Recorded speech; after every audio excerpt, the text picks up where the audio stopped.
Good afternoon, everybody. My name is Donna Fiesel, and I'm your host of Donna's Edge Talk Show, where truth matters. Thank you so much for watching every day, Monday through Friday, beginning at 1 p.m. Central Time, as I get to ride home with you in the afternoon. You can find us on television, and as Abundant Television syndicated, found on Roku, Apple TV, and Amazon Fire. I want to thank everybody for watching. We're getting people from almost all 50 states who are watching now, and definitely proud of that. Thank you. And thank you also for sending an email. Definitely appreciate that. Donna@donnasedge.com. That's Donna@donnasedge.com. Don't forget the podcast on the newscasters.com. All the social media sites. One real quick way to find the Facebook page is just simply facebook.com, do a little / D Fiesel. That's just D as Donna and then my last name. You'll find it that way. You can go to the Edge, go to the edge.com, donnasedge.com, and you'll be able to pull us up that way as well. But thank you again so much for watching. You don't know how much I appreciate it. You know, I'm in Abbeville, South Carolina. Folks in Abbeville are pretty interested in fair tax. I'll have to tell you, I've got Chuck and Mary Lynn Bailey with me right now. And I think the folks here are smart enough to get it. I really do. Yeah. You know? And it's just something that just absolutely makes sense. And I wanted to start out before you guys get started. If you're a politician of any sort and you're not jumping on the bandwagon for this, I'm assuming that you're making money off of us and you don't want it to happen. That's a bold statement, but that's what I think. Absolutely. Chuck, Mary Lynn, what do you guys say? A meme came to head, said, I was thinking back to USAID. Because when you start cutting away the fat, the pig squeals loudest. Is the one you're looking for. Absolutely. Mm-hmm. Yeah. Well, we've been working on this for a very, very long time, and we really want to get the word out to everyone that if you believe in freedom, if you actually want to get an automatic raise in your paycheck, you should be for the fair tax. The income tax, all the tax systems so far pick winners and losers. I've seen Steve Forbes in the last couple of weeks, hawking the flat tax again. But keep in mind, the flat tax is a tax on income, and the fair tax is not. It's a tax. Okay, that's been a common question from this week, is explaining the difference between fair tax and flat tax. Oh, that's easy. Okay, well, the fair tax actually abolishes, it doesn't, in itself, it doesn't abolish the income tax, but the income tax wait a minute. Code, the bill actually repeals the income tax, but it doesn't abolish the 16th Amendment that allows income tax. Right, but if the 16th Amendment is not repealed within 7 years, poof, then we're right back at it with the income tax. So what we need to do is pass the fair tax, discover why, all the reasons why it's so much better than any other plan that's out there, and then get rid of the 16th Amendment, which is it's a form of enslavement. And when I said it repeals the income tax law, that means it totally abolishes the income tax as you know it right now, and the fair tax replaces all of that revenue neutral wise with a single rate consumption tax that you pay on new goods and services only when you buy it at retail and you're buying it for personal use. Because if you look at the tax situation right now, everything you buy has embedded taxes in it because of all the labor cost and everything that has to do with tax rolled up in the price of that good or service. And you pay it when you buy the good or you pay for the service. It's just a matter of fact. Nobody else pays taxes until you pay when you buy that product or pay for that service. So all of that goes away, and your paycheck is yours when you walk away from the pay desk. And you get to decide how much tax you pay by deciding if you want to buy new products or not, because used products aren't taxed. They've already been taxed either previously by the income tax or currently with the fair tax once it goes into play. So it's just a win-win all the way around. It gets the government out of your back pocket, and as Neil Boortz coined, he said it'd make the U.S. the most free country in the world, because all the power would come back to the people rather than being in the government. It's the largest transfer of power from the government to the people since the Revolutionary War. Well, I'm for that. No, Now, I wanted there's another question that was asked. It was about embed taxes. I think it came from Marlon. Yeah, it came from Marlon. He wanted to know if you could explain what embedded taxes means. Oh yeah, when you're any product that's no matter whether it's bread or a hammer or a semi truck, all along the way, you're taking, like, everything starts in the ground typically, because crops grow out of the ground. You dig iron ore and tin and that stuff out of the ground to make the vehicles. And so all that stuff, as you come along, as it's produced into the next version of whatever it is for the product you're going to make, labor costs and everything go in there, and part of that is income taxes, Social Security, when you're hurt, the disability pay, all that stuff gets rolled up into the price of whatever you buy, because somebody has to pay it, and it's not going to be the guy doing the manufacturing or whatever, because it's the cost of doing business. They'd go broke if they paid all that stuff. So it's the cost of doing business. It gets rolled up in the price of everything you buy, and you pay all of that when you buy that product. And at every level of production, that's added. Right. So, and depending on how much production there is, it varies from 16 to about 28%. 16% for leather goods, 28% for cars and homes and things like that. And that the larger number, meaning there's a whole bunch more labor involved in that particular product. Right. You hire your accountants, you pay your taxes, you pay your Social Security taxes, and so on. With fair tax, all of that is paid at retail when you purchase new goods and services. Yeah. So Social Security, Medicare, and anything else like that is in the same ratio in the fair tax as it is now in the income tax. In other words, about 35% of what you pay in income taxes each year goes into Social Security and Medicare. Mm-hmm. And that's a pyramid scheme. Yeah, totally. Because it depends on the number of people working. The ultimate pyramid scheme. With fair tax, everyone pays the tax. So it's a pay-as-you-go system.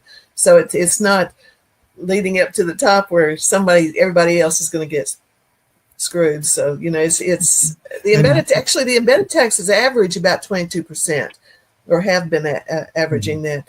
And the income tax, every time it's been proposed, is 23% to make it revenue neutral. So in essence, you're paying a 1% tax. So you're the tax, which sounds scary, is really not. And you'll hear people you're already paying. Yeah, you are. You're paying it over and over again. In fact, you're being taxed on the taxes that have already been paid. Mm-hmm. So it's paid one time only when you purchase new goods and services. And if you purchase used goods, they've already been taxed, so there's no need to tax them again. We had an interesting email. I like this one. This is from Renee, and she's a customer of Bobby Ledbetter with Twin City used car sales. And she says, "So you mean I go to Bobby's, I buy a used car, no tax?" That's correct. Well, the tax has already been paid, so it's in the cost. It's something. The guy that bought the car the first time has already paid those taxes. Right. So that gets rid of the double and triple taxation depending on how many times that car is sold. Right. I've often thought about antiques. I love antiques. How many times has taxes been paid on for that, say, bedroom suit? It's an antique bedroom suit. It's been taxed to death, or we've taxed it to death. Mm-hmm. I mean, think about that. It's used. It's an antique. So it's been bought many times, probably numerous times. Mm-hmm. Now that's an interesting point, because if you're in the antique business and you refurbish that thing, well, you're going to pay the fair tax on the stuff you use to refurbish it, but then the main product itself won't be taxed. My favorite part about it is once you pay the tax, it's paid. You don't have to keep a receipt. Right. You don't have to justify at the end of the year how much you paid in taxes. It's done. You're no longer, the only people that would be subject to audits are people who sell at retail, and they would just, it's a simple, we sold this much and at new goods, and we collected this much tax, pay it into the It actually goes to the state, and the state collects it for the federal. One thing that we're doing here in Alabama, we have a bill that we would like to pass that gets rid of all the income and sales taxes in Alabama. And one thing that we would like to also include in that is property tax. Now, our property tax in Alabama is relatively low, but there are states where my sister and brother live in Texas, and my sister said she knows people who've had to mortgage their home in order to pay their taxes, their property taxes. So we'd like to, currently the number that we have come up with is it would be a 6.5% state tax, and all the other taxes would be 2% divided amongst the municipalities, which means for less than 7%, you would be replacing all of the income taxes, all of the sales taxes, and we would like to include the property taxes, and that could be done for a penny more. So less than 8% you could pay. You could have your property tax. You could actually own your own home. When you buy a home, you could actually own it and not rent it from the state. And what she's talking about there is that for about 8%, you pay all the taxes you owe in the state of Alabama when you buy some new good or service, and that's replacing 5% income tax on individuals, 6.5% on corporations, and all you others that are net sales tax. They have both the sales tax and the income tax are just loaded with exemptions and deductions and all that stuff goes away, and all of the cost of accounting for all that stuff goes away, and you pay this one simple tax, and you're doing it. Right now, the average in Alabama is high, whether anybody likes to say it or not. The average sales tax across the state is 9%. So we'd go to a lower sales tax and get rid of all that other stuff. Yeah. Which is stuff. Okay, so I want to ask you a question too. This is about the governor's race in the state of Alabama. I've seen a few more names thrown in there. It looks like Tommy Tuberville is probably going to throw his name in the hat. He's toying with it. Yeah, he'll probably do it.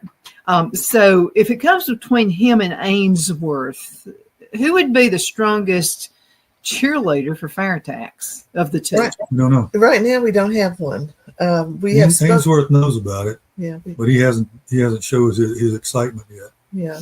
I just sent his deputy chief this morning a note reminding her we were still in the game here, and sent her some more information about.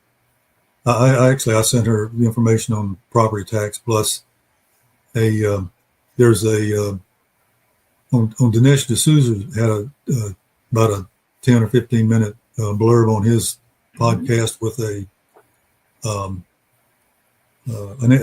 economist named Westbury. He's Brian Westbury, and he was talking along. He said they were talking about the consumption tax. We got to have a consumption tax to fix all this. And he says, and by the way, I think that's the fair tax. And he said, I didn't think so to begin with because I'm close to retirement or retired. I can't remember what he said, but and I paid all these taxes on my on all my savings and everything, and now I get to pay taxes again. And he said, but then once I got to looking at it and understanding with how the program worked, he says, I'm a supporter of fair tax. So we're trying to get him involved with the national folks. They're going to see if they can make him a member of our advisory council. And we already have several big economists on there, and just one more wouldn't hurt. Yeah. One thing we haven't mentioned too is the prebate, which means that no one at the with a state fair tax or with a federal fair tax would pay any taxes up to the poverty level, which means for your family. It has nothing to do with income, so just throw income out of it. On the fair tax. On the fair tax, yes. With the fair tax, it determines by your family size. It takes the figures that are given to us by Health and Human Services on the poverty levels. And if you have a family, if there are two of you, you would each get the fair tax or rebate. I'm sorry. And and it doesn't matter whether you're married or you're not married. If you're, it has nothing to do with that. So that wipes out all the DEI stuff. And if you have children, You what you do is you apply for it. You have to be an American citizen in the state of Alabama. You would have to be an Alabama resident, Alabama citizen, and you would receive that check once a month. It would be 1/12 of what you would pay up to the poverty level for that year. So it would be a stream of income. It's not enough to live on. It wouldn't. We've never suggested that, but it is. You do not pay any taxes until you reach that limit. And the main feature of that is you've got to have a legal Social Security number. You can't get this rebate. I like that part too. Yeah. Let me ask you a question. Is there a limit of kids? So the people on the 19 kids and counting. This thing is so family friendly. You can have 25 if you want to, and you still get. And to be honest, our country needs children. There are places in Russia, for instance, they're throwing their breeders away in that Ukraine war. Same thing in Ukraine. The depopulation is a much more severe problem than any kind of overpopulation. Even though, that's in their soapbox of mine. But we need children, and Elon Musk is doing his share. Yeah, I'm just thinking, okay, so let's calculate this. Okay. And I think they've had more kids since I saw the show, but 19 kids and counting. I mean, I heard 13, but that, no, it was 19. That stuff, huh? It was 19, but then proved? Yeah. I don't know anything about proving it. No, it's a couple. I think they're in Arkansas that had. You're not talking about Elon. I thought you were talking about Elon. No, I'm not. No. I'm not gonna go there, but no, the number of children you have, the thing about it is another $5,400 to rebate on for every child. Yeah, but it's not going to it's not going to offset the number of children you have, because it's a finite amount, and it's just the amount of taxes you would pay up to the poverty level. So you're going to be spending that money, but you do get that at the first of the month before you ever spend a penny. So essentially, the first, say for a single person, you can spend as $1,100 a month without being taxed. So you can buy, when you hear these different ways, to exemptions to the income tax, they want to do eliminate the sales tax on groceries. Well, the fair tax does that automatically, because you can buy up to $1,000. A single person can buy over $1,000 worth of groceries without paying any taxes, and he gets that. If he doesn't spend $1,000 on his groceries, you still get the same rebate. It doesn't matter. It's based on the number of people in the family. So, if by some chance you didn't use it all, would it roll over to the next month? It's yours. It's yours. You put it in the bank, or you do what you want to with it. It's your money.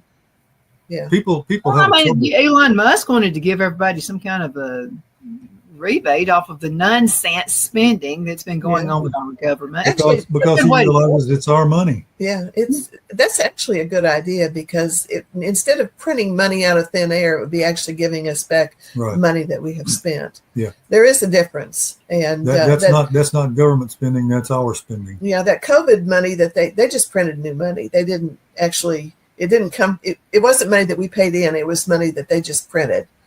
With the income tax, it's an altogether different thing.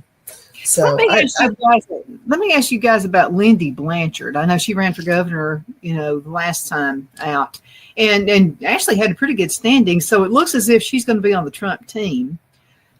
What are her thoughts? Did anybody ever talk with her about fair tax? Well, she knows about it, but I don't know if she was for or against it. But she's going to take care of the Pope. She's going to be the ambassador to Rome. Mm-hmm. Oh, and one thing about the fair tax too. I'm not understanding that. I mean, why she was chosen, but anyway.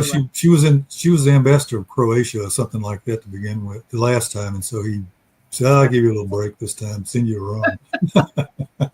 Yeah, that. The thing that a lot of politicians don't like about the fair tax is you can't use it to pick winners and losers. You don't use it for social engineering. It is strictly freedom. It is the freedom to pay your taxes as you wish without someone hovering over your,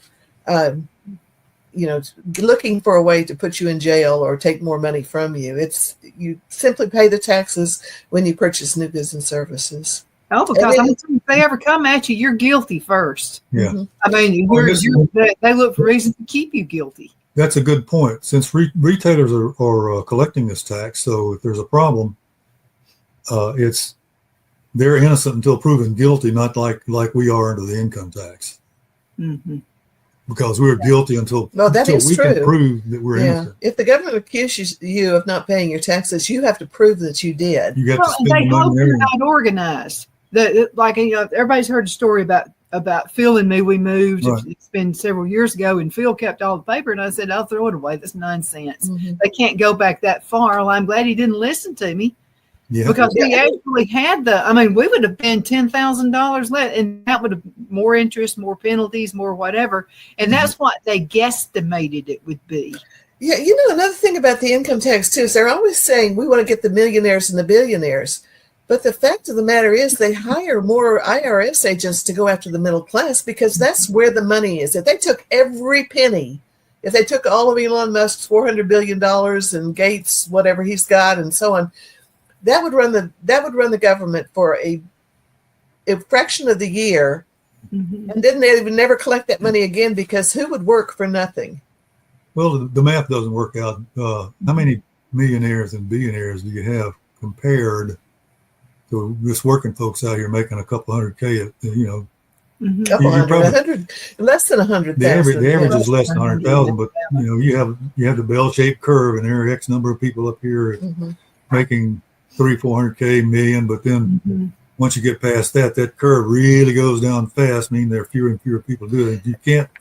There's just not enough money out there. Yeah, but the people up at the top, if you can afford to hire a group of attorneys mm-hmm. to help you find out how to dodge taxes, that means well, generally though, those people don't earn wages, and that's what's taxed. It's wages and income that's taxed. They will take their money in capital, in stocks and things like that, and that's where their wealth is. And so it's not in money that they earn every day like a wage earner does. So the money is actually in the middle class, and that's where they're going after. And that's the way the system has been designed. And they can yell and scream about getting the millionaires and the billionaires, but by the way, those folks pay about 40 to 50% of the taxes that are paid, and the bottom 50% pay less than 3%. So yeah, and also I've been hearing rumblings about going after pensions, and even the Roth. They've been doing that for years and years, but I understand that. I would believe that they're going to get close to it this time because of things being the way they are. The amount of money that they're spending. So actually, Doge is actually finding out where that money is going, and it's a lot. It's mm-hmm. a lot of money that is either misspent or. And Representative Harrigan out of Wyoming, is it? She's the one that beat Elizabeth Cheney. Anyway, she's a real no kidding constitutionalist, and mm-hmm. she's working on the committee with, I think it's. What's his name from Ohio? Anyway, they're going after these folks that are doing a lot of cheating there, and she found out that the IRS has been using AI to check people out. I mean, they've been going into their bank accounts and all kinds of stuff illegally without warrants because they can do it with the AI and it's kind of under the weather there. Mm-hmm. So they're going after that. AI is going to be a problem in the next few years mm-hmm. because they can, like the way they're finding all that Doge stuff. I don't know if we said it or not yet, but they go in and they can check and they can see where, especially the USAID, mm-hmm. where all those folks are getting all that grift.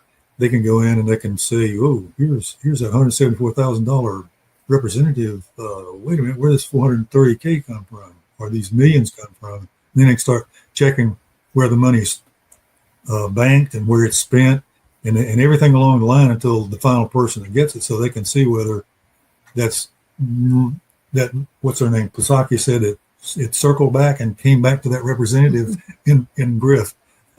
So that's been my point this whole time. I mean, okay, And Mary Lynn that's the reason why they're yelling so loud. The ones that are saying, "Oh, you can't do this." That's the reason why they're yelling so loud. Well, of course, yeah, of course they are. But Mary Lynn has made this point several times, and this is about somebody in Georgia had a post office box just full of money. I mean, it was like tax refund. Why did it take so long to find that out? I actually don't know. When I first heard the story, it was 23 million going to one. It was a post office box in Atlanta. And then I went back. I thought, well, I better check that and make sure I'm not just, just making, not that I made it up, but that it was actually true. And I went back and looked, and it was 46 million. So, $46 million is a lot of money to me. I mean, so $46 million, had that been taken out, let's just say $100,000 had been taken out of my account, my business account, I would have already been on that. I don't understand why. Well, I think I do. Well, our daughter, when they're overlooked, that means you've got somebody like a Hunter Biden who's profiting from it. Well, the thing about a post office box is that can be done anonymously, so you can put that money in there for the longest time and not get caught because you just go and pick it up. or deposit. There's a way to track that, though. There's still a way to track. Well, there should be, but there is still a post office. But the thing is, they weren't going after that. They were at the time. This was during the Tea Party time, and they weren't going after misspent refunds or things like that. Well, they were going after people politically, and that's another thing about the IRS. It is a weapon that is a very potent weapon that they can use against us.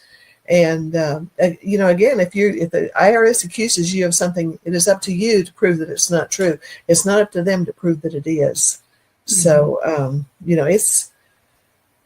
it's evil personified. I think, it is something that I do too. Guys, half the show is over, a little bit over half. Let's go ahead and cut into a commercial break, and we're going to be right back in just a few minutes. Twin City Used Car Sales has been serving drivers in the Northeast Alabama area for years with a quality selection of late model used cars, SUVs, and pickup trucks. On top of our extensive selection and competitive prices, we offer professional auto financing services for used car buyers of all credit levels. Whether you've just begun your search or you're ready to secure your next vehicle, at Twin City Used Car Sales, you will drive away with the vehicle of your dreams. The sales and finance staff at Twin City Used Car Sales looks forward to serving you, and you can apply for financing online before your visit to our used dealership in Gadsden, Alabama. Check us out on the web at twincityusedcars.com or go by our location at 901 First Avenue, Gadsden, Alabama. We sincerely look forward to serving you.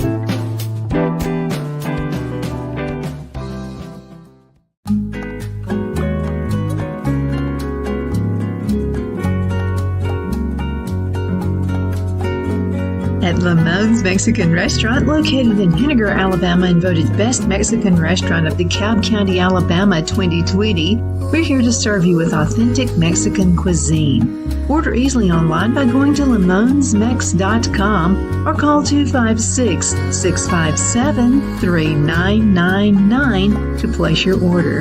We're open Sunday through Thursday 11 a.m. to 9 p.m. and Friday and Saturday 11 a.m. to 10 p.m.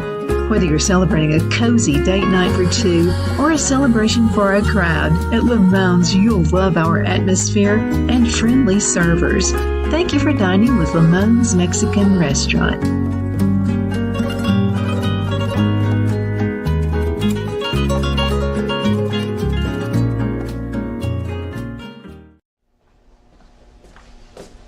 Are you ready?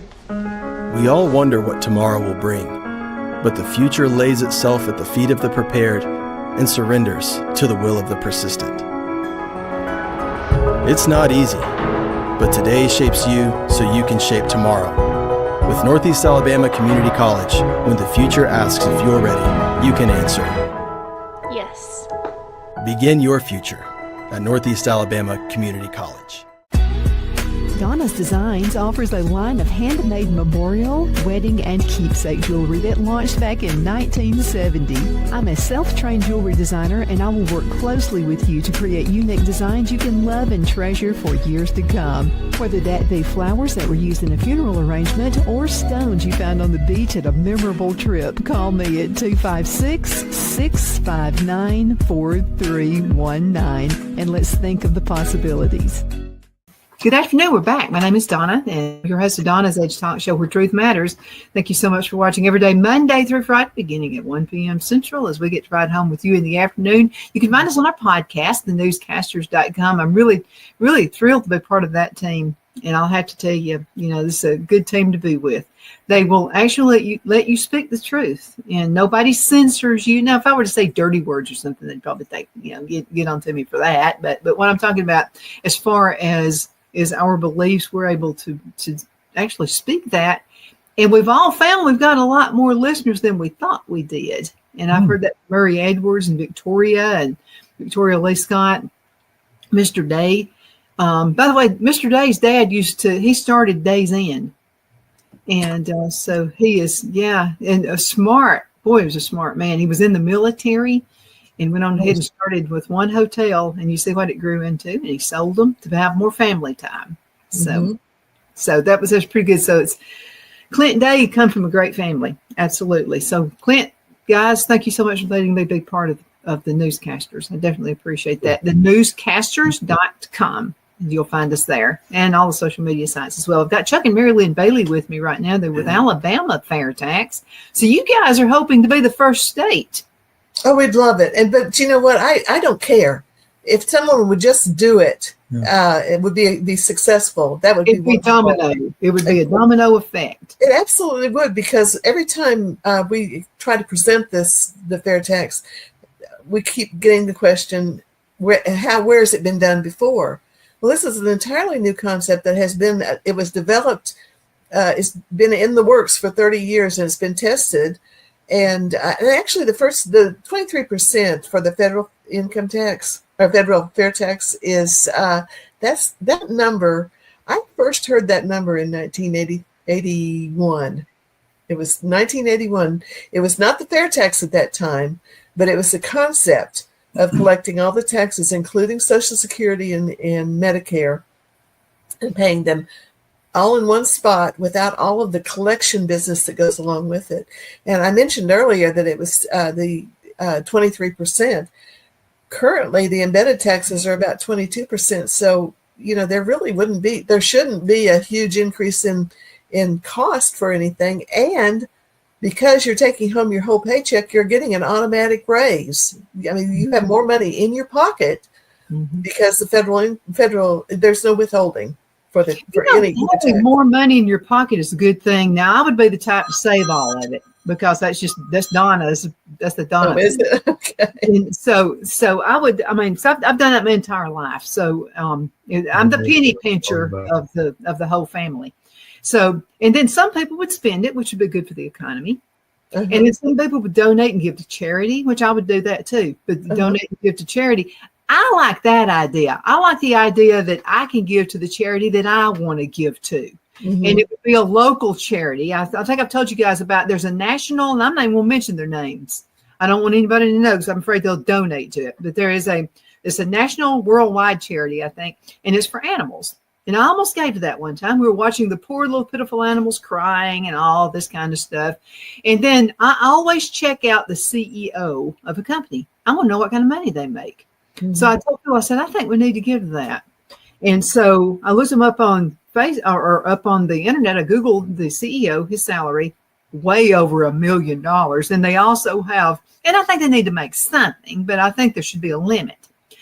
So you're giving your $20 a month.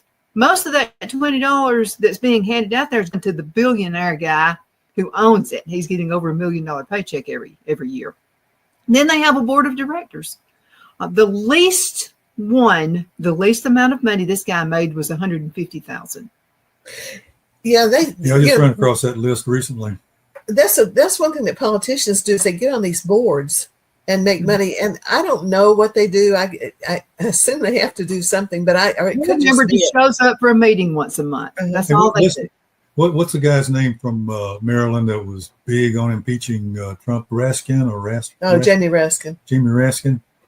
One of the things that's coming out in USAID is that there's some NGO that got money, and that money went to somewhere in Maryland, and when it was checked out, it was his district, and now they're trying to figure out whether he got a little bit of kickback off of that. Do I look like I'm shocked? That goes on all the time, including the state of Alabama now. I'm just telling you. Oh, yeah. It's everywhere. The problem with big charities is they tend to morph into something totally, the NGOs in particular. I have been against NGOs since the very beginning. And when George Bush talked about 1,000 points of light, and they were going to have the government contribute to, the government would give the money to these charities, and then the charities could do things that the government couldn't do. But those NGOs, some of them have become, some of them have been used for child trafficking. I mean, they have become so insidious. I think that population control and abortion too. Well, anytime you have that much money thrown at you, it's going to attract people who will misuse it for various reasons. Well, the rules I are. wonder why so many people were against Trump, trying to throw him in prison and everything else, is because that's what rats do, jump the ship, and that's exactly what the rats do. The rules of spending that money is that if you go into some backwoods country, you have to preach population control and abortion, and think about the Catholic Relief Services going in there and taking the money and saying, well, that's against all of our thought processes and rules and everything in the church, but they don't get the money if they don't do the crime, so to speak. Charity in and of itself ought to be just charity. Yeah. It ought to be something that you give from yourself, that you give for a reason, and it shouldn't have to have a tax deduction. And in fact, I've always said that giving money to get a tax deduction is so silly, because if you're just say in the lowest tax bracket, if you're 10% tax bracket, if you give $1,000, you get $100 off your income tax. That how is that? What does that do? You've given $1,000 away that you could be using. Well, no, it's not even that so much. It's just so a lot of times, if you're doing it for tax purposes, you can give money away and you don't really care where it goes, as long as it goes to a government approved charity. Right. That's another way of funneling the money, by the way. Yeah. So, charity. I think the American people are the most charitable people in the world. That's proven. But doing it through the government is not the way to do it. And I don't like the bundled charities either. I know there's probably something to be said for them, but I know that one charity that when Chuck was working, that they would, that was company approved, gave to things that I didn't approve of. Now, some of them I did, but I would rather individually pick out the ones. I want to choose my own charity. Exactly. When they start talking about population control, if you ever taken a road trip, now, if the only place you're in is Atlanta or New York or Chicago, and you've never been outside the walls of those cities right there, you may think that we're overpopulated. But I'm just telling you, when you get in the car and you go from Geraldine, Alabama, you're going to see a lot of rural area between there and in Atlanta. Right. You're going to be crowded there. But you jump over Atlanta, I'm just telling you, all the way to South Carolina is basically woods. Mm-hmm. From Atlanta to Savannah is boring. There's nothing. So there is no population explosion. Yeah. Well, Malthus was very popular back in the 1800s. He told about how we were going to overpopulate the world and we would not have enough food. And then there was Paul Ehrlich in the 70s who said I guess it was in the 60s, by 1972 the whole world would starve to death because there wouldn't be enough food. That's a lie. We've doubled the population of the world in that time. Well, there was also global freezing Well, like okay, that. that's climate change. I'm not going to go there right now, but no, this I'm population. talking about all of them. Okay, but the population explosion. Now they're determining that, the China's one-child rule has devastated the demographics of China, and it's not showing up right now. There's still over 1 billion people in that country, but within 50 years, there won't be enough people to take care of the elderly. There won't be enough people to feed into the government to take care of those people. And the same thing is happening here in the United States. And we're in better shape than they are. Mm-hmm. And I also heard one time in Italy, and it may have been Spain and Italy, just to pick two, there you can have a whole room full of people, older people, that have no grandchildren and never will, because they have, one child who decided not to have a family. Mm-hmm. So, I mean, to me, that's really sad. But the other thing is, when those people die and they're not replaced, who's going to pay for everything? I mean, the stuff. Where does their state go to? Well, State. Yeah, there's that. But who's going to produce the food? Who's going to produce just anything? Because there won't be enough people. Now, so, like I said earlier, God bless Elon Musk. He's doing his part. Russia's on that bent too. But, in order to, there are places in Italy that they will pay you to come to their villages if you bring children, and they will. Salary. Yeah, and if you're a young, still fertile couple, they will actually give you a salary to live there, because those villages are disappearing.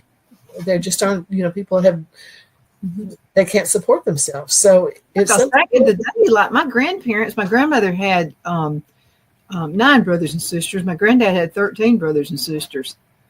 Well, I'm the only one who only had one kid. Everybody else was like, so it's like a huge family. So we got to get this fruitful and multiplying. We got to get this fair tax enacted so we can grow our families.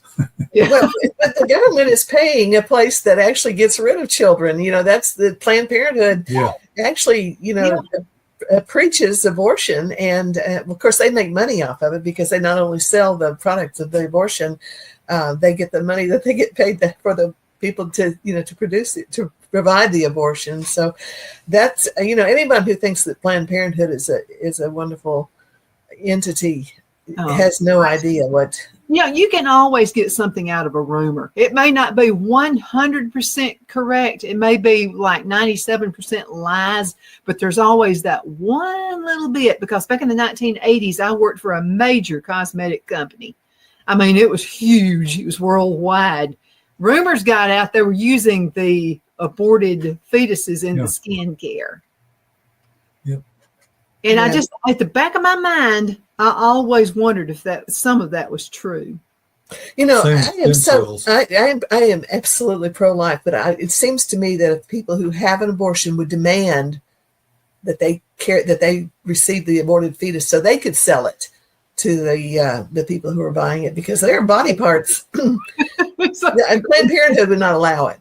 But there are body parts that are, they sell for $7,000, $10,000, just parts of a child's body. If you can get an intact child, it's a lot of money. Uh-huh. So it's evil. For the world, she's not a proponent of that.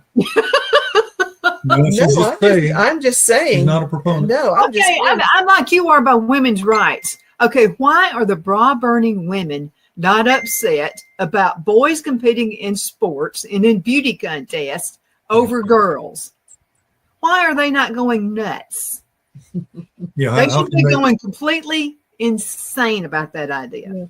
Yeah. How can they say that the one side is misogynist and the other side is all perfect because they kill kids? I mean, well, the thing is, for the past 50 years or 40 years, they've been going after men and boys.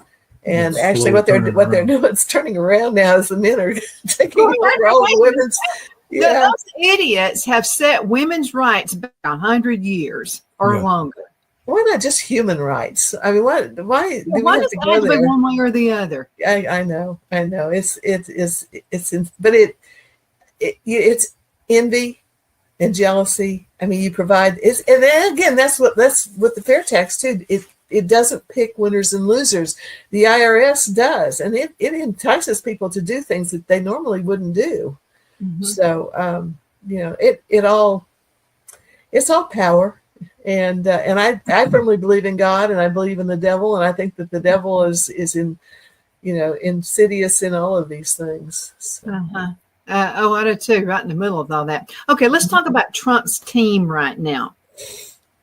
What do you think of the past, since he's been in office, just a few weeks he's been in office, what are your thoughts about the progress of the President Trump team? I think it's amazing. I have never in my life seen all of this, seen what's been done in that short amount of time.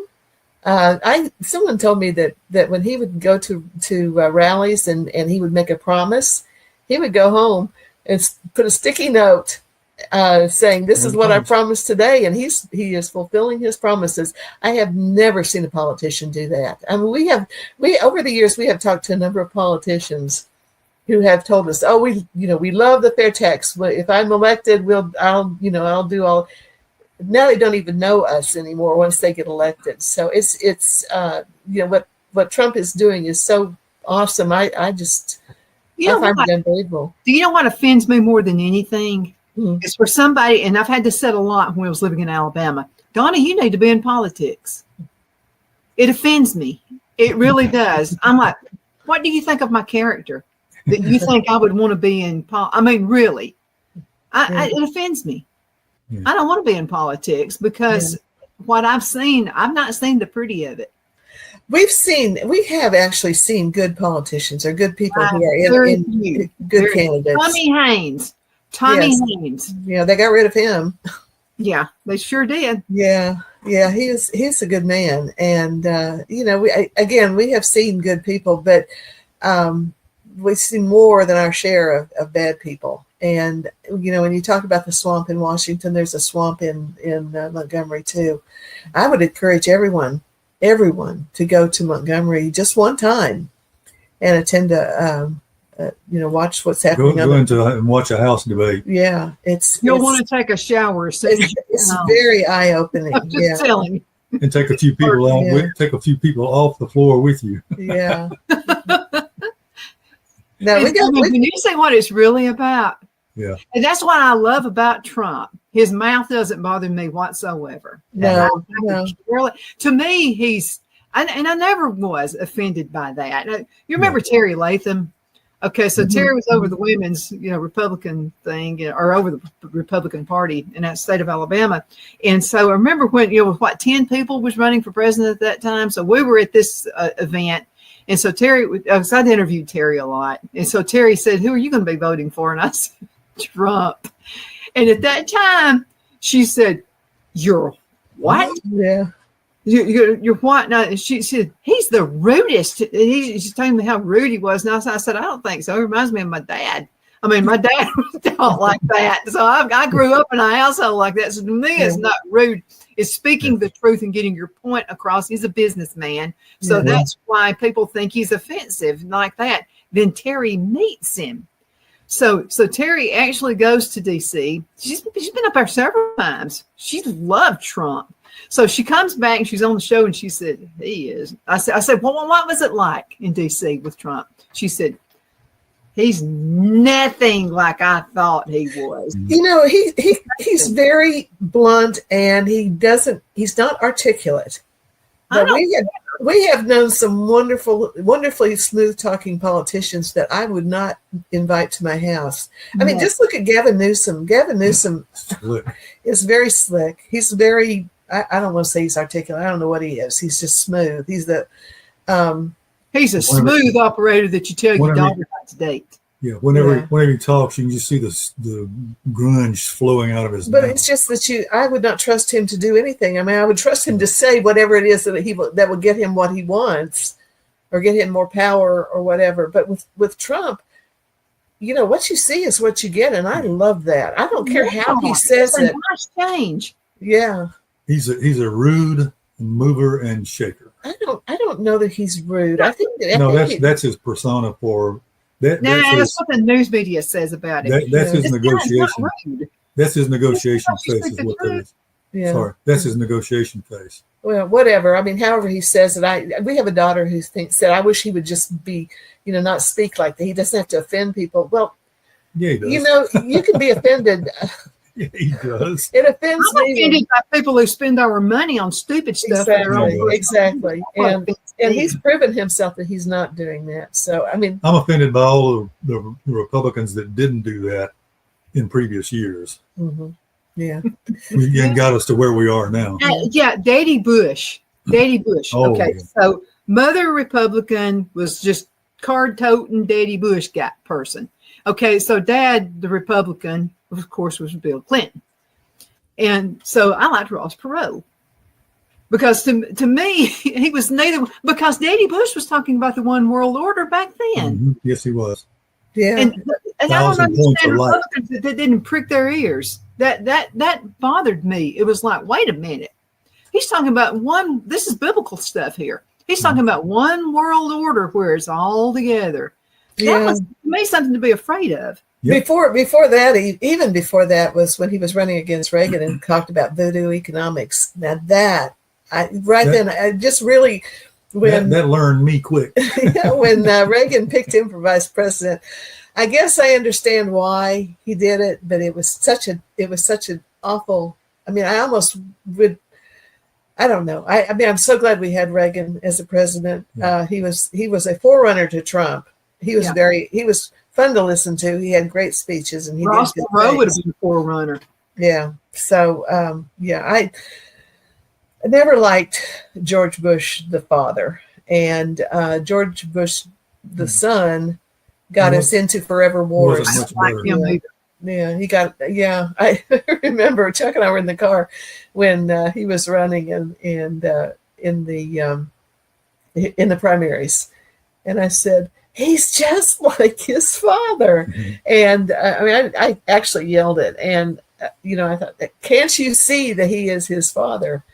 But he was so much better than Al Gore that I voted for him. Yeah, that's what I did too. But the thing about it is I love Jesus. I'm not a religious person. I'm a Jesus follower.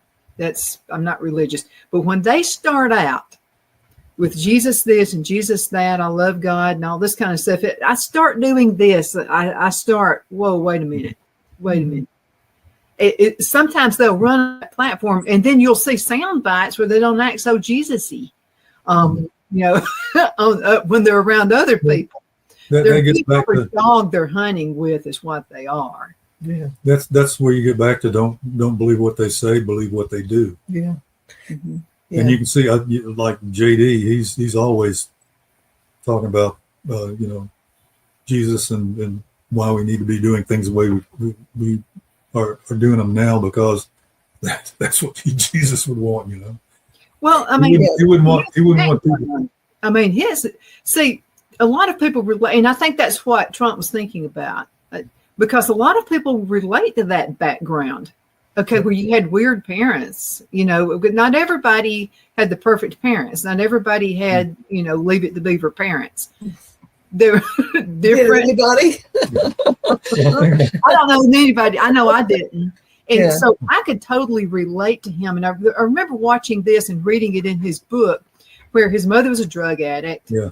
And she was pretty into herself. And he had a really, really important meeting he needed to attend. This was like make or break his career. He needed to be there. So he was like, well, what do I do? My mother's dying here on the bed, and she's grabbing and wanting him to stay with her. And in the movie, I thought how selfish she was in that movie. Yeah. That's selfish. Okay, so you've got a kid that could better their life.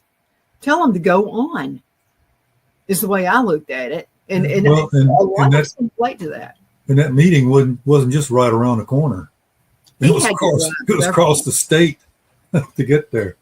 No, so it was across. It was from Virginia or somewhere over from Washington D.C. to Ohio. So that's no couple of minutes drive. Yeah. Well, I mean, a lot of kids can relate to that. A lot of kids have put their careers on hold because of selfish parents.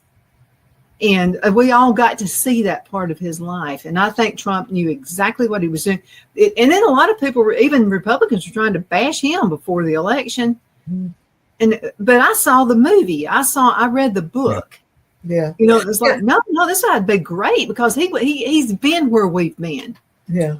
Yeah. No, he's a brilliant man. He is. And he's very articulate, and he makes up the difference between, Trump is a brilliant businessman, but he's not very articulate, and JD makes up for that. Yeah, he we have a good combo there. So yeah, but I thought he did a great job though. The little dictator they were talking to at the White House, I thought both of them did good. As a matter of fact, Trump was a little bit more refined than JD was. JD just about had it. It was just like, the JD acted like I'd been, all right, that's enough.